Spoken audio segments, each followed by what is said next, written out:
Assalamualaikum and hi everyone. So for the fifth topic of water supply in NV188, we will learn on the water treatment process. So for this first subtopic, for this topic is we will cover the conventional water treatment processes, where at the end of the day you all should be able to discuss the objective of water treatment and also to demonstrate the mechanism of water treatment facilities using the diagram. Okay, so basically the water treatment process, the conventional water treatment process will start with water where the water is pumped into the system and goes through the coagulation to remove large particles, and then of course after the coagulation we have the flocculation process, then it undergoes sedimentation, filtration and disinfection. Finally, the treated water is distributed to homes and stored for future use. So for the introduction, so basically the raw water is unsuitable for domestic usage as it contains a variety of contaminants, so it should be treated before the use. The time and the level of treatment depend on the conditions and quality of raw water, and through a series of processes, water is purified to ensure it is safe for consumption and other domestic purpose. So physically, a general inspection of water quality can be made through odor, taste and color, where the odor is the presence of hydrogen sulfide gas in water or the decomposition of dead organisms and aquatic plants can cause a noticeable smell. An earthy or musty odor can also indicate the presence of algae or the other organic material. While for the taste, a chloride concentration exceeding 250 mg per liter can impart a distinct taste to the water. Additionally, a metallic taste may indicate the presence of dissolved metals such as iron or copper. While for color, changes in color are often caused by iron, manganese or organic matter present in the water. A reddish or brownish tint suggests iron contamination, while a greenish hue can indicate the algae growth in the water. Other than that, turbidity also can be one of the indicator of the water quality, where the cloudy water may indicate the presence of suspended particles, including silt, microorganisms, or organic material. While the persistent foam on the water surface can be a sign of detergents or organic pollutants. Through this inspection, we can identify potential contaminants and determine the necessary treatment processes to ensure safe and clean water. So for that, water treatment is necessary to remove the impurities that are contained in the water. Control or elimination of these impurities is necessary to combat corrosion, scale formation and falling heat transfer surfaces throughout the reactor facility and support system. So this is another figure of overall of the conventional water treatment processes.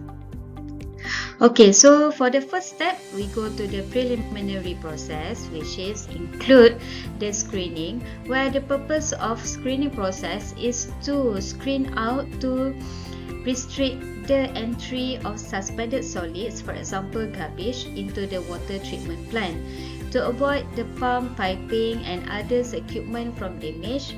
And screening also to collect the screenings that collected must be properly disposed, and disposal methods are landfilling or incineration. After screening, the next process is grit removal, where grit is not easily broken materials such as sand, gravel, eggshells, metal, and heavy solid materials that are heavier than organic biodegradable solids. The purpose of grit removal is to avoid pump damage and to prevent solid materials from entering the treatment plant. They prevent unnecessary abrasion, grit deposition in pipelines and channels, and accumulation of grit in anaerobic digester and aeration basins. So next we go to the primary process. Okay, so for the primary process, the first step is aeration process, where the main purpose is to insertion of oxygen from the atmosphere into the raw water to enhance its physical quality. This is also to eliminate the unpleasant taste and odor, for example, hydrogen sulfide gas and ammonia. Other than that, aeration process is also to promote growth of microorganisms in this biological treatment.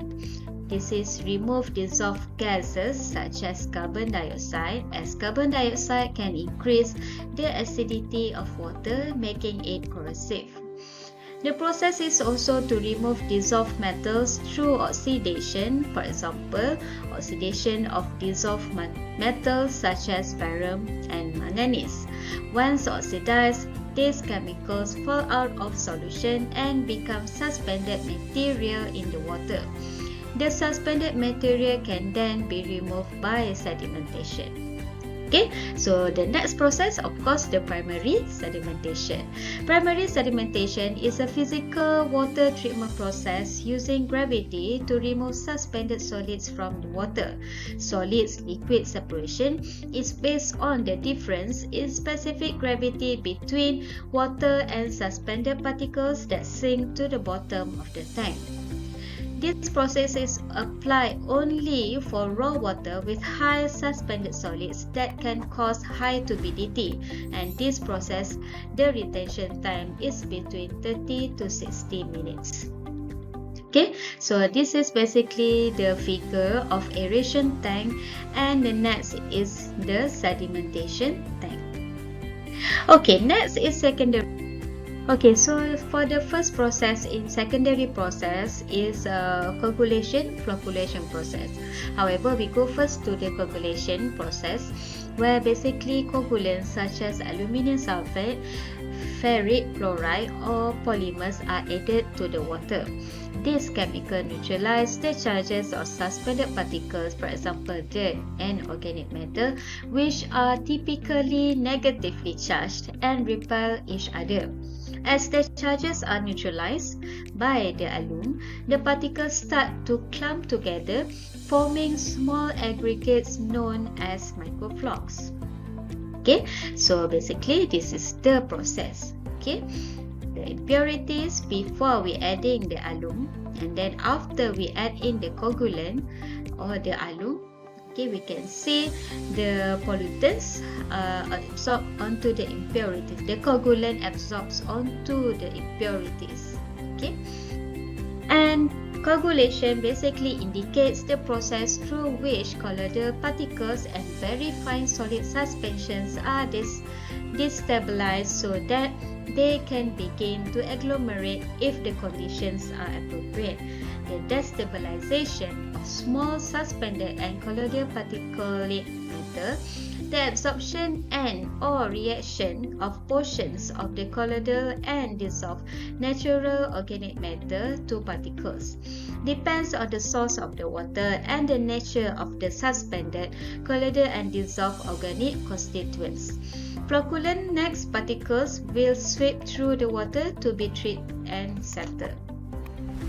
Okay, so for the flocculation refers to the process by which destabilized particles conglomerate into larger aggregates so that they can be separated from the wastewater. The purpose of this process is to produce particles that can be removed by subsequent particle separation procedures such as gravity, sedimentation, and or filtration. Okay, so basically factors influencing coagulation flocculation can be depends on the pH, alkalinity, temperature, time, velocity, zeta potential. Okay, for example, for water quality parameters, coagulation and flocculation process can be depends on the turbidity, pH, temperature, and alkalinity. While based on type and dosage of coagulant, different coagulants have varying effectiveness, and correct dosage is crucial for optimal coagulation. While based on mixing condition, intensity and duration of mixing impact the formation of the floc. Gentle mixing during flocculation is essential to prevent flocculation. Okay, so presence of natural organic matter NOM can interfere with coagulation, while adjustment may be needed based on the NOM levels, and the interactions between coagulation and other chemicals in water can influence efficiency, and of course the polymers and other aids can enhance the flocculation. So next is secondary sedimentation. After coagulation and flocculation with the help of alum, we create the heavier floc. Okay, so that we go to the secondary sedimentation, where water flow will be slowed down. The water flow in the tank will be slowed down, and small particles have time to sink. This particle is floc that we create or generate during the coagulation and flocculation process. Eliminate bacteria in the water, okay, is one of the purpose of the secondary sedimentation, where study shows that 90 to 99% of bacteria in the water can be eliminated if the operation system is done by careful setting. Next is filtration. Filtration is physical separation process of solids and liquid, where water will passes through the filter media and the small fine particle will be trapped on the filter at the upper top of the filter. Filter media can be sand, granular particles, activated carbon, or maybe membrane. So in Malaysia, we have two types of filters that frequently used, which is slow sand filter and rapid sand filter. So we go to the slow sand filter first, okay, where from this process, the water will passes through the sand from top to bottom. The larger suspended particles will settle in the top layers of the sand, while the small particles of organic sediment left in the sand filter are eaten by microscopic organisms including bacteria and protozoan, which stick in the layers of slime that form around the sand particles. The clean water which passes through the filter is safe to drink, and if the grain size is around 0.1 mm in diameter, a sand filter can filter out fecal coliform bacteria that originate from the feces and a variety of viruses. The filter bag is constructed of a medium with high surface area which can be colonized by suppressive microorganisms. This fine media also presents a physical barrier to the passage of spores of plant pathogens. Bacteria such as representatives of the genus Pseudomonas and Trichoderma have been demonstrated as biological control agents. Effectively controlling plant pathogens in hydrophobic system, plant pathogen recirculating in the irrigation water are captured in the filter. Slow rates of water filtration are acted upon by the endogenistic microorganism that colonize the filter bag. Okay, so here are the figure of slow sand filter. Next, we go to the rapid sand filter, where it differs from the slow sand filter. This rapid sand filter have much greater rate and the ability to clean automatically using the backwashing. Okay, so do not use biological filtration and depend on absorption and some straining. The operation is similar to a slow sand filter, however the effluent flows down through the sand and support gravel is captured by the underdrain. Okay, so this is the figure of the rapid sand filters. Okay, so during the backwashing process in the rapid set filter, the proper backwashing for cleaning the water treatment filter is very important step in the operation of a water filter. In the filter if the filter is not backwashed periodically, it will eventually develop additional operational problems. If a filter is to operate efficiently during a filter run, it must be cleaned regularly at every 28 to 48 hours. Treated water from storage is used for the backwashing, and this treated water is generally taken from elevated storage tank or directly from the clear water drain by passing in the reverse direction of the drains to the media. So in additional material section in the future, you can find the video process of rapid set filter. Okay, so next is disinfection process, where usually we use the chlorine. This is because chlorination is frequently applied because of cheap, easily to control and measure, capable of disinfection process in the distribution system. Chlorine used are in the form of chlorine gas, hypochlorite, sodium, calcium chloramines, and chlorine dioxide. However, treatment plants have to maintain free chlorine concentration of 0.2 ppm. Next is fluoridation.